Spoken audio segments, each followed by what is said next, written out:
అందరికీ నమస్కారం. నేను Swarupa Potlapalli. Welcome to I Dream. ఆడ మగను తప్ప మరో జాతిని మరో వర్గాన్ని చాలా మంది అంగీకరించలేకపోతున్నారు. మన మధ్య ఎంతో మంది ట్రాన్స్జెండర్స్ ఉంటున్నారు. LGBTQ అనే ఈ సమూహాన్ని కొంతమంది కొంత డిఫరెంట్ గానే ఇప్పటికీ చూస్తూ ఉన్నారు. ఈ మధ్య కాలంలో ఒక ట్రాన్స్ కపుల్ పెళ్లి చేసుకున్నారు. ఒక ట్రాన్స్ విమెన్, ట్రాన్స్ మ్యాన్ పెళ్లి చేసుకున్నారు. చాలా రోజులుగా వాళ్ళిద్దరూ రిలేషన్లో ఉన్నారు. వారిద్దరికి సంబంధించిన ఇంటర్వ్యూని చూసి అనేక మంది అనేక రకాలుగా కామెంట్స్ చేస్తున్నారు. ముఖ్యంగా పాజిటివ్గా వాళ్ళని అభినందించే వాళ్ళు కొంతమంది అయితే నెగిటివ్గా తప్పుపట్టే వాళ్ళు కూడా ఉన్నారు. మీరు ఇలాగ ట్రాన్స్ విమెన్ని ఆరోహిని ఎందుకు పెళ్లి చేసుకున్నారు? తనలో ఎప్పుడు ఆ కోణం కనిపించలేదు. మరి ఇలాగ ట్రాన్స్ మ్యాన్ని ఎందుకు సెలెక్ట్ చేసుకున్నారు ఆరోహి? అలాగే గేస్ పెళ్లి చేసుకుంటున్నారు. అంటే ఇద్దరు అబ్బాయిలు పెళ్లి చేసుకోవడం, లెస్బియన్స్ ఇద్దరు అమ్మాయిలు పరస్పరం ఆకర్షణకు గురై పెళ్లి చేసుకుని వాళ్ళిద్దరూ కలిసి ఉండడం.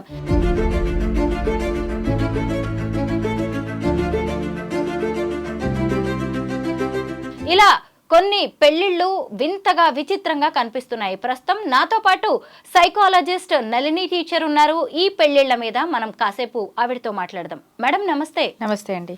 మీరు చూసారు కదా, ట్రాన్స్ మ్యాన్ విమల్ అలాగే ట్రాన్స్ విమెన్ ఆరోహి పెళ్లి చేసుకున్నారు. చూడడానికి చక్కని జంట. వాళ్ళ ఇంటర్వ్యూ మీరు ఫాలో అయ్యారు. అయితే చాలా మంది ఏంటి పైత్యం అన్నట్టుగా కామెంట్స్ చేస్తున్నారు. మీరేం చెప్తారు మేడం ఈ పెళ్లి గురించి? ఒకటి, ఫస్ట్ ఏ ఇద్దరు పెళ్లి చేసుకోవాలి అనేది పూర్తిగా వారి నిర్ణయం. ఫస్ట్ థింగ్, ఏ ఇద్దరైనా కానివ్వండి, అది 18 ఏళ్ళు దాటిన ఎవరికైనా సరే ఎవరిని పెళ్లి చేసుకోవాలి అనే హక్కు వాళ్ళకు ఉంటుంది. ఇందులో సమాజం ఈ మాత్రం ఒప్పుకోవడానికే ఇంకా చాలా కష్టం.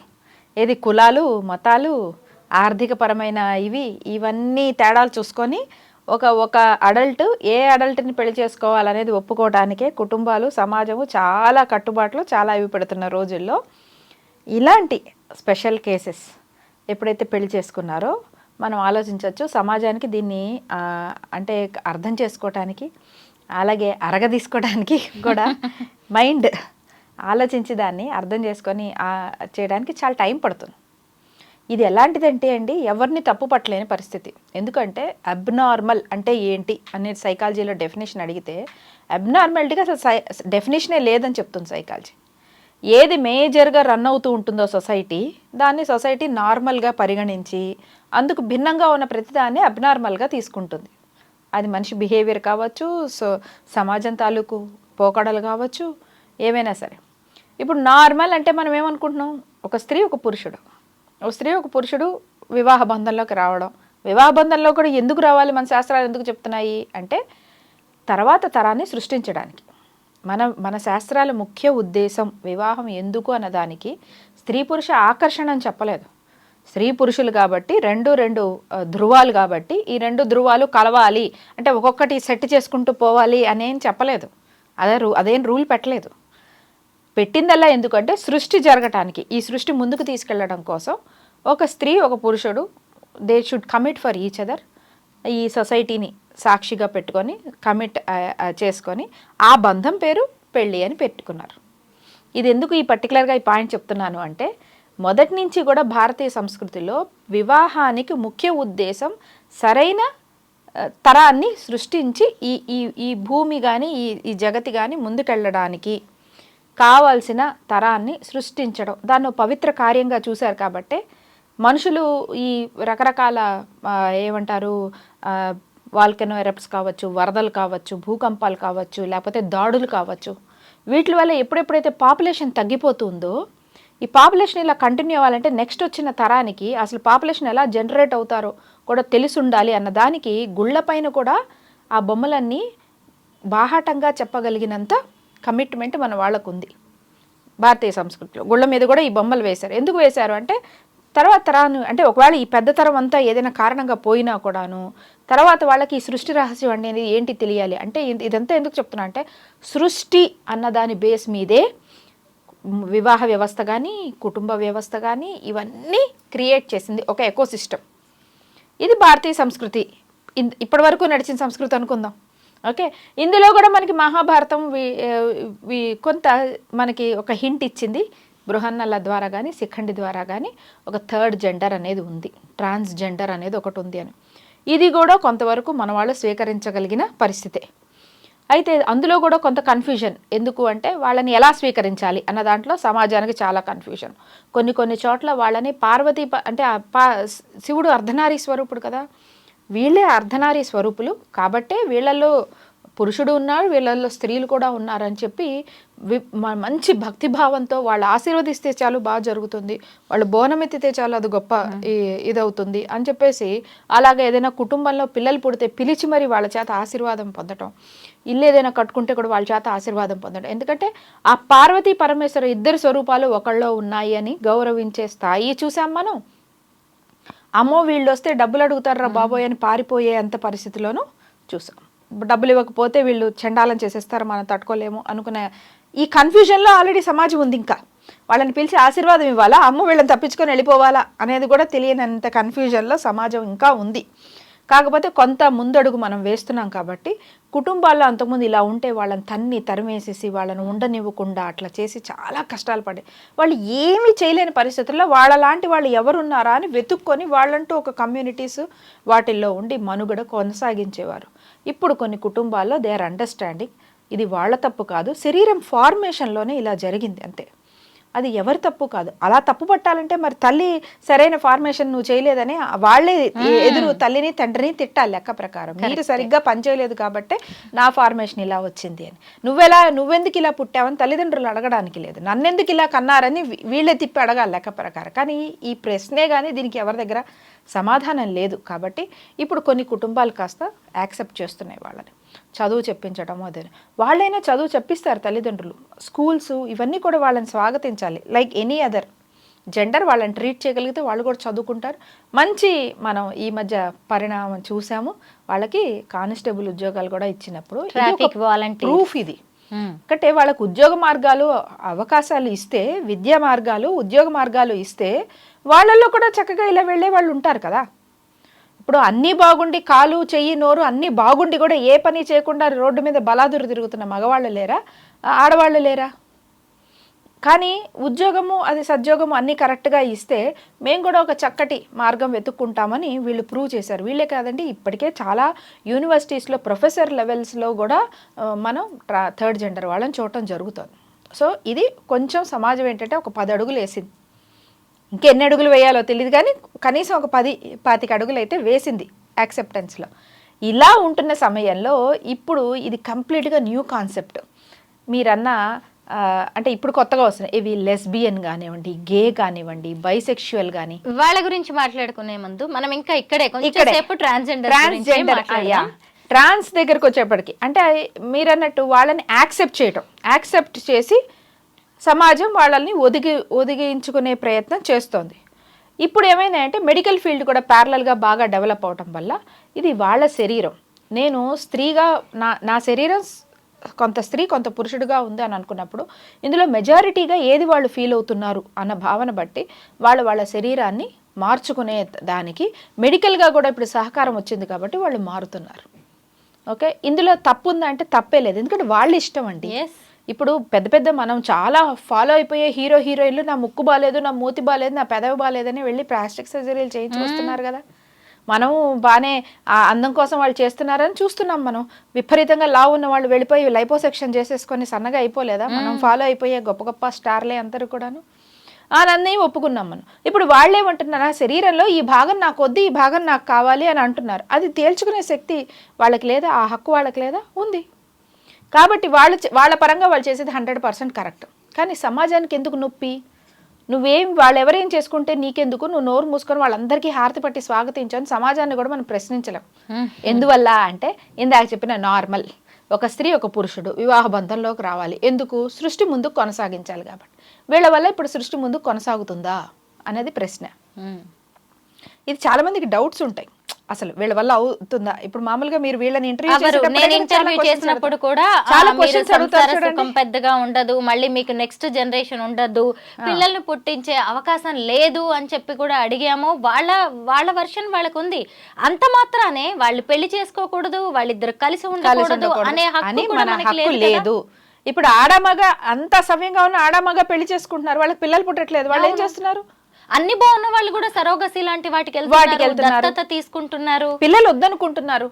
అవును. ఆరోగ్యవంతంగా తల్లిదండ్రులు ఉన్నా కూడా పిల్లలు వద్దనుకుంటున్నారు.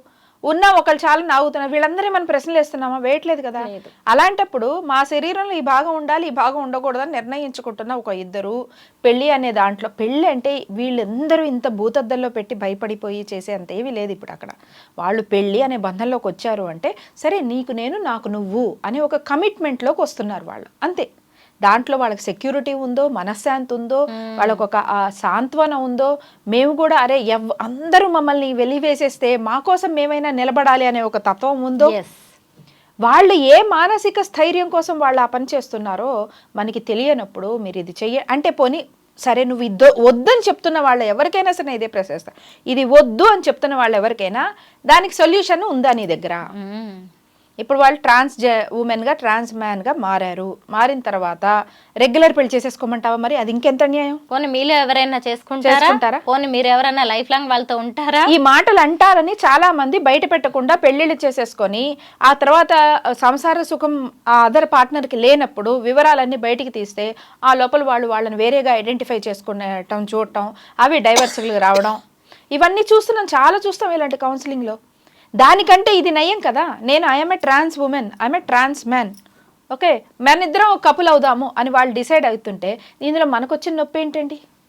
ఇందులో మనకు వచ్చే నొప్పి ఏమీ లేదు కదా. వాళ్ళిద్దరు అయితే సమాజం ఎందుకు ఇంత కంగారు పడిపోతుందంటే ఏదో జరిగిపోతుంది, ఏదో చాలా నేను ఇంతకాలం చూసింది కాకుండా ఇంకేదో జరిగిపోతుంది అంటే వాళ్ళని చూసి ఇంకొంతమంది ఎక్కడ ఇవన్నీ చేస్తారో అనే. ఎలా చేస్తారండి అంటే ట్రాన్స్ ఉమెన్ గా ట్రాన్స్ మెన్ గా మారలేరు కదా. వాళ్ళ శరీరము, వీళ్ళ శరీరంలో వాళ్ళ నిర్మాణంలోనే కొన్ని రకాల అబ్నార్మాలిటీస్ ఉన్న తర్వాత వాళ్ళు దాన్ని గమనించుకొని వాళ్ళు మార్చుకునే మార్పులు వేరుగా ఉంటాయి. అలాంటప్పుడు అది సామాజిక, మానసిక అన్ని రకాల ఫ్యాక్టర్స్ ఉంటాయి. అంతేగాని ఎవరు ఇలా పడుకొని నిద్రలేచి వచ్చి నాకు ఈ అమ్మాయి శరీరం వద్దు, నేను అబ్బాయి అయిపోతా టింగుమని వెళ్ళిపోయి డాక్టర్ ముందు కూర్చొని అన్ని మార్చేసుకోలేరు. It is not so easy. మనం భయపడుతున్నట్లుగా టక్కన పడుకొని ఇప్పుడు మన ఇంట్లో ఉన్న పిల్లలు అమ్మాయి అయితే అబ్బాయిగా మారిపోతే, అబ్బాయి అంటే అమ్మాయిగా మారిపోతే, ఇదేమి మంత్రదండం వేసేసి ఇట్లా అంటే మెడికల్ వాళ్ళు మార్చరు. దానికి కూడా చాలా ప్రాసెస్ ఉంటుంది. వాళ్ళ శరీరం ఎలా ఉంది, తత్వం ఎలాగ ఉన్నది, దాంట్లో హార్మోన్స్ వాళ్ళు తట్టుకోగలుగుతారా, ఈ హార్మోనల్ చేంజెస్. ఇప్పుడు మీరు చూపించిన వీడియోలో అమ్మాయి నుంచి అబ్బాయిగా మారిన అతనికి గడ్డం ఉంది. గడ్డం ఉందంటే ఏంటి? మగవాడి తాలూకు హార్మోన్స్ ఇంజెక్ట్ చేసుకుంటారు, అంతే కదా. అది పడుతుందా, అది పడదా, దానికి ఎంత టైం పడుతుంది? ఇది మారే ముందు వాళ్ళకి చాలా కౌన్సిలింగ్స్ ఉంటాయి.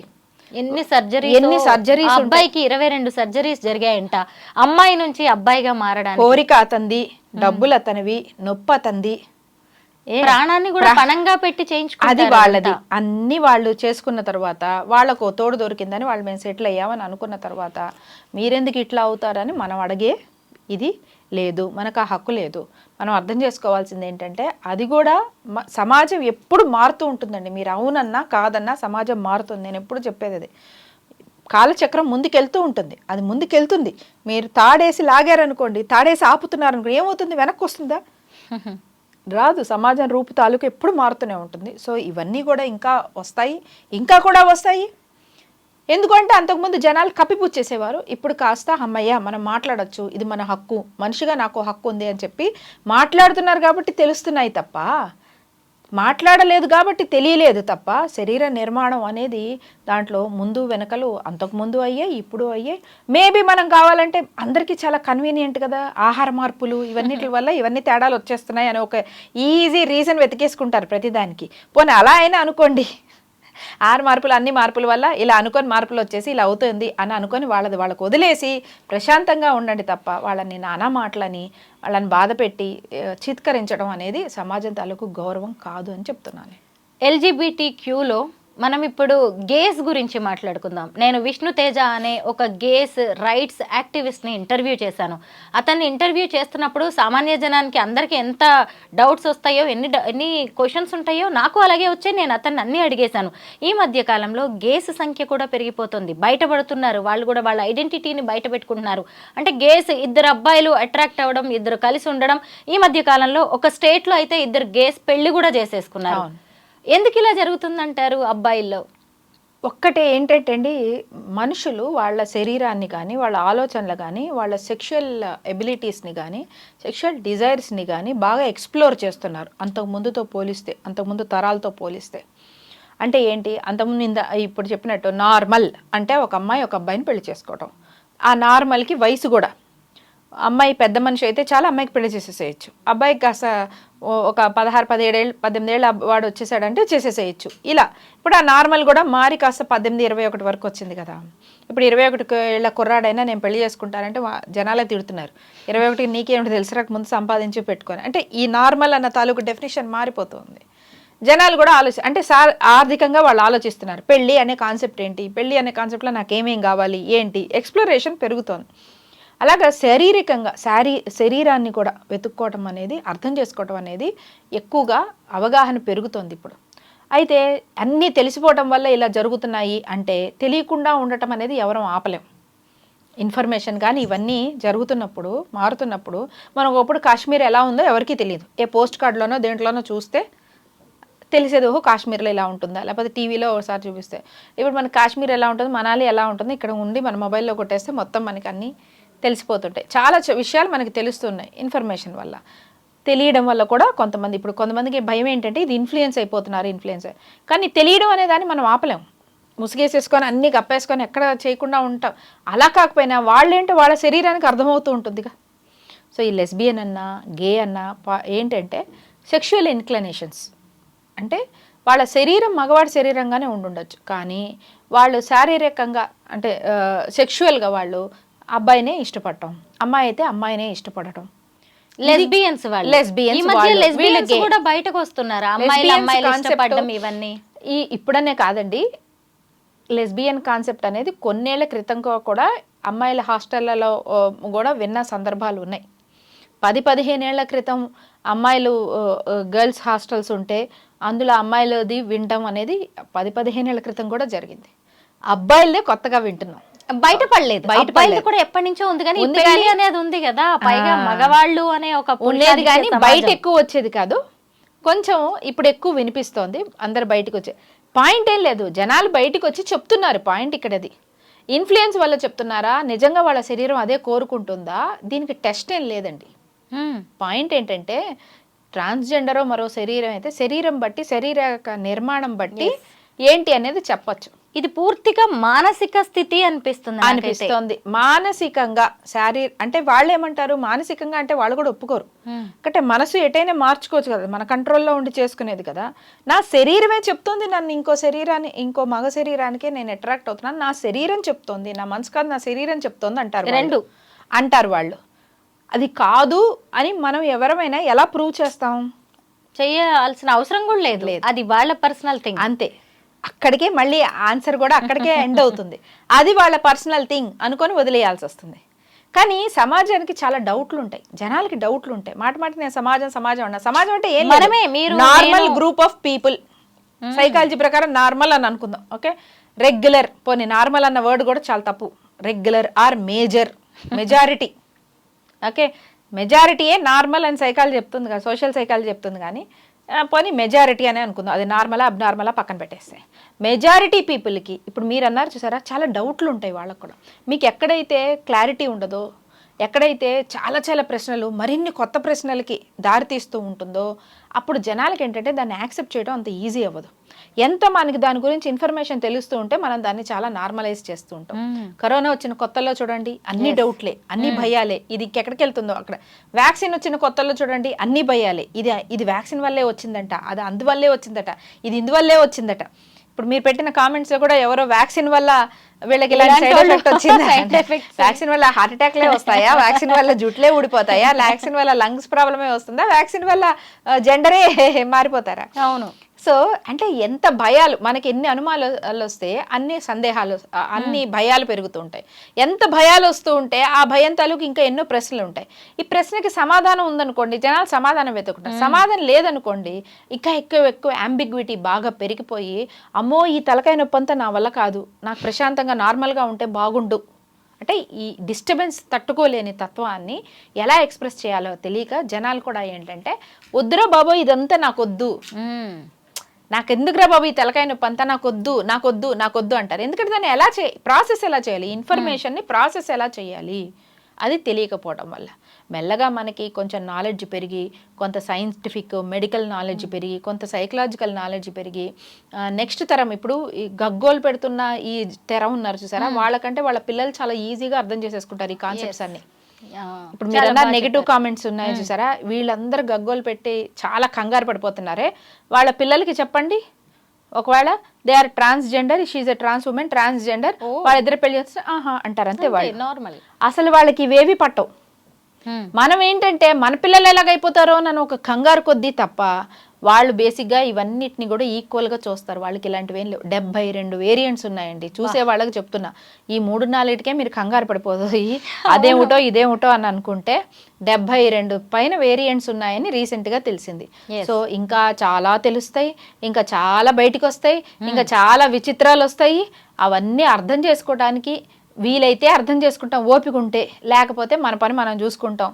ఇంకా మంచి హృదయం ఉంటే మనం కూడా వాళ్ళని సమాజంలో ఇంక్లూడ్ చేసుకోవడానికి మన వైపుగా ఒక సిటిజన్గా, ఒక మనిషిగానే, జెండర్ తర్వాత విషయం, ఒక మనిషిగా వాళ్ళని ఎలా ఇంక్లూడ్ చేసుకుంటామో మనం ఆలోచించగలం. ఆ సహృదయత, ఎంపతి అంటారు, అంటే వాళ్ళ సహానుభూతి, వాళ్ళ ప్లేస్లో ఉండి వాళ్ళదేదో అర్థం చేసుకోగలిగే ప్రయత్నం చేయడం, మన వల్ల ఏదైనా అయితే చేయడం, లేకపోతే ఓ నమస్కారం పెట్టి మన పని మనం చేసుకోవడమే తప్ప పని పాట లేకుండా కూర్చొని మళ్ళీ నువ్వెందుకు ఇలాగా అంటే అది పూర్తిగా అప్పుడు వాళ్ళు ఏమంటారు, ఇది నా వ్యక్తిగతం అంటారు అంతే.